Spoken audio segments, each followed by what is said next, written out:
Yang terjadi sekarang ini, orang dibungkam, orang dikriminalisasi, hukum diperjualbelikan, itu karena peninggalan Rejim Mulyono yang masih cawe-cawe. Bukan cuma cawe-cawe, tapi udah ada kaki-kaki tangannya nggak lepas ya. Dan dokumen-dokumen yang lain yang sudah dititipkan Ibu Koni di Rusia, dan kemudian Ibu Koni sudah notariskan, itu Ibu Koni siap membukanya kalau misalnya kasus Hasto ini tetap dipolitisasi. Hanya mendapatkan kepercayaan. Sebagai sahabatnya dititipi dokumen.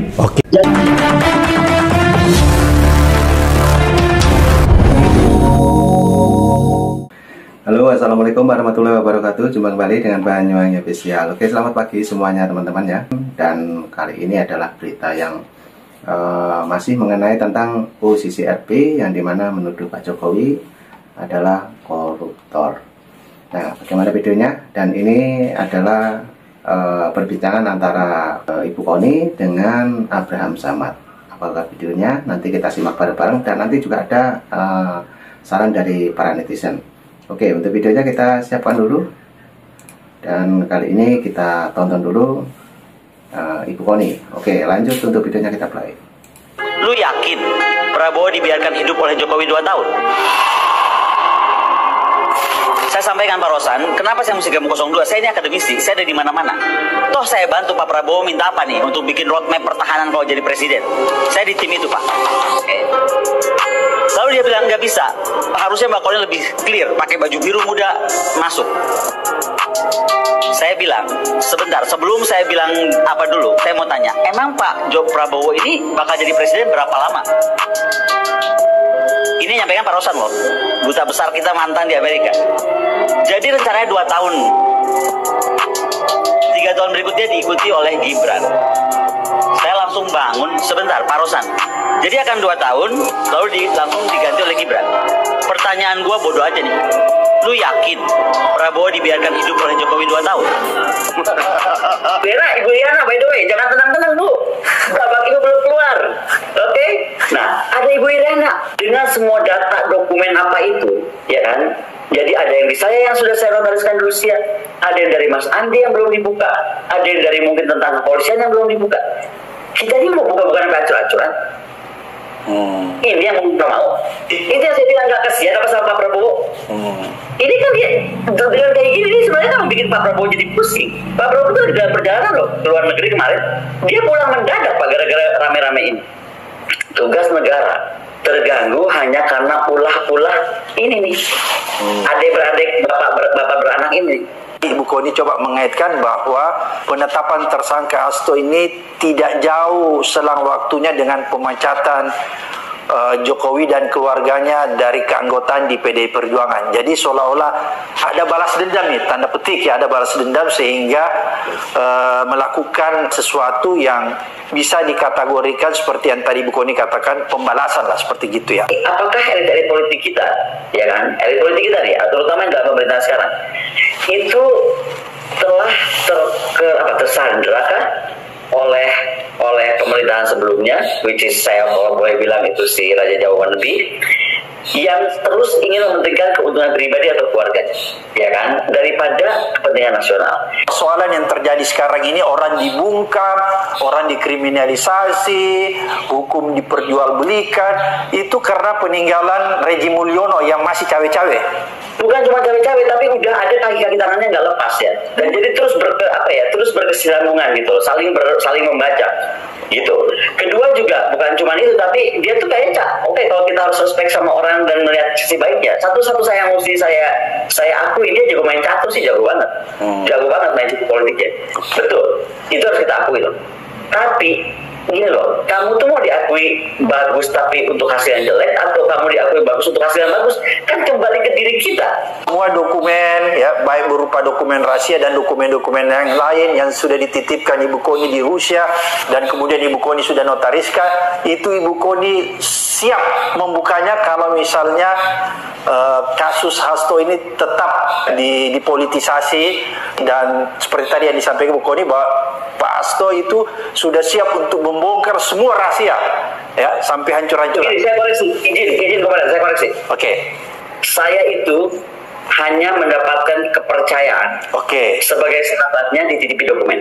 Jadi kapan itu diumumkan, yang mana diumumkan, kenapa diumumkan, kapan dikeluarkan, yang nomor berapa dikeluarkan, udah pakai nomor nih pas, yang banyaknya gue pakai nomor 1, 2, 3, udah pakai nomor, udah nggak pakai nama kasus apa, ya kan, gitu. Udah pakai nomor. Itu tergantung keputusannya Hasto Kristianto dong, seorang pemilik dokumen tersebut. Bukan aku pemiliknya, Pak. Saya ini hanya ketitipan. Jadi kalau misalnya Pak Hasto sampaikan nih sama Ibu Koni, buka itu dokumen yang kode A, buka itu dokumen rahasia kode C. Ibu Koni buka kalau sudah ada izin dari Pak Hasto. Pertama izin dari Pak Hasto, kedua saya akan konsultasi dulu dengan petinggi aparat yang terus berkoordinasi dengan saya, petinggi Merah Putih. Karena apapun juga yang akan saya ukur adalah kestabilan negara. Nah, di sini bedanya orang pakai emosi sama orang pakai kebijaksanaan. Dan kalau saya ditanya belajar dari manakah seorang Koni yang emosional, gue tuh emosional banget Pak sebenarnya orangnya. Tapi kenapa saya berubah gitu kan? Karena sekarang tuh saya sangat berguru pada seorang Megawati Soekarno Putri yang dibanting, diinjek, dilukai, disakiti, apalah nggak tahu, diludahi kalau boleh saya bilang. Bu Koni berarti. Tapi tetap tenang. Nggak ini mesti clear dulu. Sebenarnya saya ngomong ini supaya si Mulyono itu dengar. Silakan Bu. Dia mesti dengar. Jadi orang itu cobalah lihat gitu. Gurunya itu dulu tuh apa? Siapa? Belajar yang baik-baik gitu. Bukan jadi anak durhaka. Berarti Mulyono ini maling kundang ya Bu Koni ya, satu keluarga. Maling kundang kuadrat. Gini loh, dia itu masih kadal nih Pak. Mohon maaf ya. Dia tuh kadal Pak. Dia mau lawan tuh T-Rex, Dinosaurus T-Rex itu loh Pak. Megawati itu di mata saya, di mata banyak masyarakat luas, apalagi di mata PDIP lah udah jelas. Saya ini bukan PDIP. I'm proud to wear red all the time because the spirit yang aku dapat dari perjuangan mempertahankan bangsa itu. Jadi salah kalau saya bilang Bu Mega tuh begitu keras hanya karena untuk ambisi PDIP. Salah because you don't know her. If you know her, mungkin dia udah capek sebenarnya. Tapi karena panggilan jiwa, bapaknya itu proklamator, beliau itu mengalami semua dan melihat semua dari dekat, dia itu ingin menjaga Indonesia tetap aman. Saya yakin kalau Pak Hasto nggak direm-rem sama ibu udah dari kemarin kali dia ngumuminnya. Bahwa ada framing yang jahat yang kita ketahui bahwa tadi saya melakukan bahwa ada pihak-pihak yang ingin bermain menghancurkan dan mengadu domba kita sebagai bangsa. Ya, contohnya apa yang dilakukan oleh posisi FPI ya, yang kita tahu bahwa NGO ini atau LSM ini sama seperti kebanyakan kita di Indonesia, dan mereka tidak pernah melakukan investigasi atau menemukan bukti-bukti atau data yang valid mengenai yang dituduhkan Pak Jokowi sebagai koruptor gitu loh ya. Jadi tadi Bapak sendiri hanya ketawa-ketawa saja. Bapak bilang bahwa Mas, saya sudah biasa dari dulu memang juga difitnah, tapi saya happy saja. Menurut Bapak ya sebenarnya beliau juga bahagia saja, tidak panik. Dan menurut saya yang panik itu orang yang sudah menjadi tersangka korupsi, ya kan? Orang yang ingin mengaburkan fakta-fakta hukum, ya kan? Yang sudah jadi tersangka. Dan saya sendiri mendapat sumber bahwa yang bermain ini adalah dari salah satu kekuatan partai politik dan juga media. Mungkin saya nggak bisa sebut langsung, tapi partai politiknya adalah partai dinasti Pedinya Perjuangan dan juga majalah Tempe. Ya kan? Kenapa? Mereka ini memang ada hubungan ya, ada kolaborasi. Tapi sayangnya kembali lagi kita harus ingat kawan-kawan bahwa kemarin waktu Pilpres ada gugatan di MK itu antara 01 dan 03 juga tidak memberikan bukti-bukti yang jelas ya kan, dan valid, dan fakta hukum tidak ada, makanya mereka kalah. Yang ada hanya seperti clipping dari koran atau media ya. Dan kembali lagi kita ketahui bahwa investasi komunikasi nggak ada sama sekali, ya kan? Dan CRP ini adalah bukan lembaga resmi dunia, tapi hanya semacam NGO, dan mereka mengambil data itu dari survei Google Form. Ya, jadi lucu sekali ini. Jadi kembali lagi kita anak bangsa, ya kan, jangan sampai terkecoh mau diadu domba. Terus saya tanggapi sedikit juga tadi masalah saya tanyakan ada yang namanya Koni Rahakundini. Bapak bilang ya silakan buktikan kalau ada. Tapi menurut saya kalau memang Koni ini punya bukti, kenapa Hasto menyerahkan ke Koni? Ya kan, Koni ini siapa? Dan dia kan baru di PDIP. Setelah terusirlah dari Nasdem karena nggak dapat sesuatu di Nasdem, ke timnya Ganjar, terus ke tim Pak Prabowo, ditolak oleh TKN kan, Bang Rosan. Makanya Koni mengatakan bahwa Pak Prabowo hanya 2 tahun. Ya, ini kan fitnah ini. Nanti ada yang akan meracuni Pak Prabowo, dan ini kan nggak benar, kita tahu. Makanya orang sekelas begini jangan sampai bangsa kita percaya gitu loh, ya kan. Dan kalau benar-benar ada, ya kan, Koni punya dokumen, ya kan, kenapa dokumen ini, ya kan, harusnya kan bisa digugat di Indonesia, ya kan. Terus yang kedua, kenapa nggak dititipkan ke Bu Megawati atau Mbak Puan sebagai Ketua DPR atau Pak Budi Karya sebagai Menko Polhukam yang dulunya orang BIN, benar nggak kawan-kawan? Ya kan? Kenapa harus dititipkan seorang Koni yang kabur dari di Rusia karena takut menghadapi proses hukum atas pelaporan dari beberapa teman mengenai dia memfitnah bahwa polisi bisa mengakses Sirekap. Terus yang kedua, pelaporan dari Ketua TKN Bang Rosan mengenai bahwa Bang Rosan ada ngomong bahwa Pak Prabowo ini hanya bisa bertahan 2 tahun, ya diracun lah. Jadi kembali lagi kepada masyarakat, Pak Jokowi baik-baik saja, beliau sudah mencapai puncak daripada diri beliau sebagai presiden, 4 kali menang dari wali kota, gubernur, presiden 2 kali, terus kemarin mengendorse Pak Prabowo dan Mas Gibran jadi, terus banyak juga teman-teman gubernur, teman-teman wali kota yang jadi, ya kan. Beliau sendiri sekarang happy bersama, lihat masyarakat, ya kan, menerima kami semua bersama keluarga juga bahagia gitu loh. Jadi beliau nggak terpengaruh. Jadi kalau mereka mengatakan Pak Jokowi panik, Pak Jokowi penyebab semuanya ini, yang panik itu yang korupsi, yang sudah jadi tersangka korupsi, ya kan. Ini kan orang lagi happy gimana mau panik gitu loh.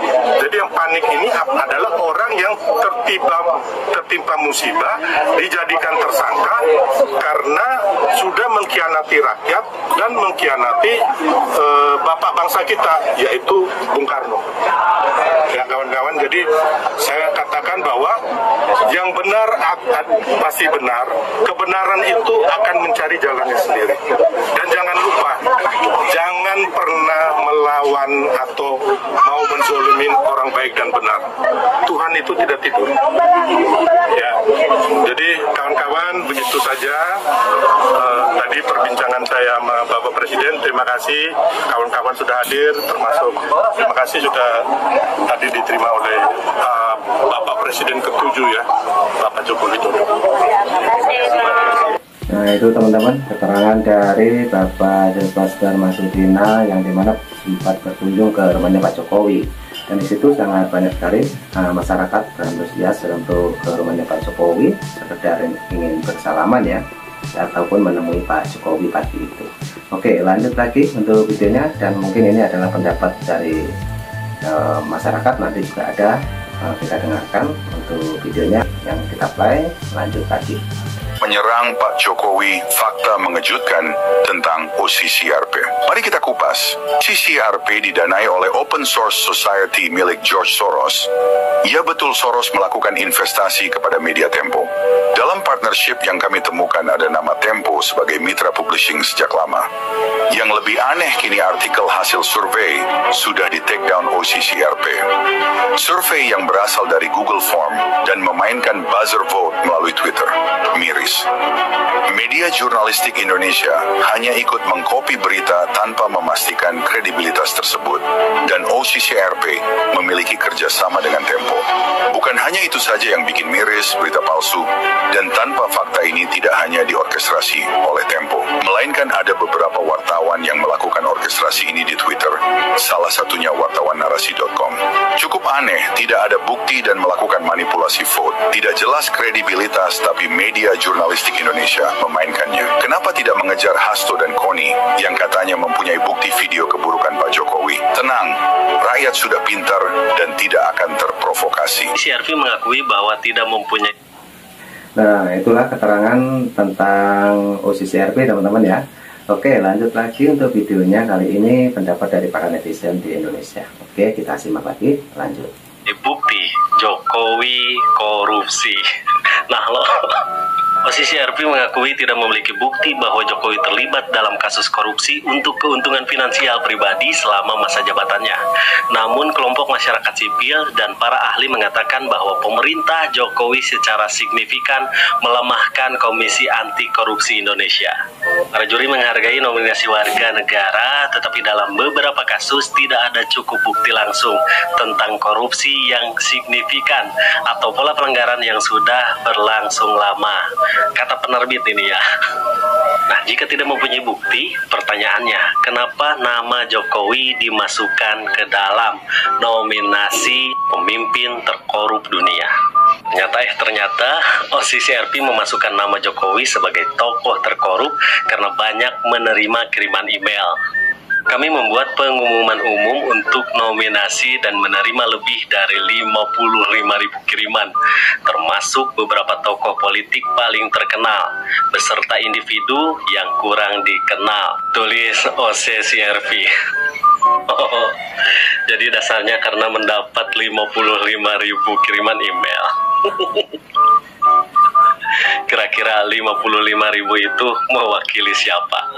Apakah bisa mewakili seluruh masyarakat Indonesia? 55.000. Ya padahal kalau misalkan menggunakan sistem voting juga ya jutaan orang guys, 1 juta 2 juta gitu. Ini mah ya buat voting kelasnya internasional dunia yang divoting. Warga sekabupaten juga kagak. Guys, kalian tahu nggak, media koplak OCCRP itu sudah menghapus berita yang berkaitan dengan Pak Jokowi. Kalian penasaran? Nih. Ini parah nih.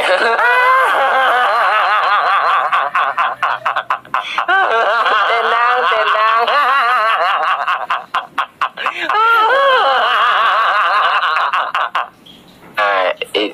Ini parah nih.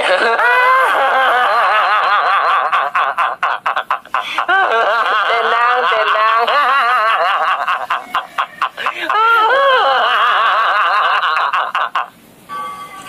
Tuh kan. Saya bilang juga apa? Itu kan media pesanan. Ya kan? Mungkin bayarannya kurang kali. Jadi jadi hapus atau pesanannya hanya sehari. Udah dibilangin kalian gak akan mampu melawan orang baik, gak akan mampu. Sudah ada 10 tahun kalian mau memenjarakan, mau nangkap. Tapi mana buktinya sampai sekarang Pak Jokowi hidup enak. Malah kediamannya dikerumunin sama warga. Kalian gak bakal mampu. Nah, oke teman-teman, itulah video yang kita tonton untuk pagi hari ini, dan di situ juga ada info-info tentang OCCRP teman-teman ya. Jadi saat ini yang lagi memanas untuk beritanya. Dan tadi juga ada Ibu Koni bersama Abraham Samad, juga ada tentang Bapak Jokowi yang dikunjungi langsung oleh Sylvester Matutina yang berkunjung langsung ke rumahnya Pak Jokowi. Dan tadi juga ada pemberitaan dari OCCRP tentunya. Dan mungkin teman-teman punya saran dan kritik untuk video mengenai OCCRP, silahkan tulis di kolom komentar saya. Dan kali ini cukup dulu yang kita tonton, nanti juga ada lagi, tetap tunggu di Banyuwangi Official. Oke, salam buat Polda, sehat selalu. Assalamualaikum warahmatullahi wabarakatuh. Sampai jumpa. Thank you.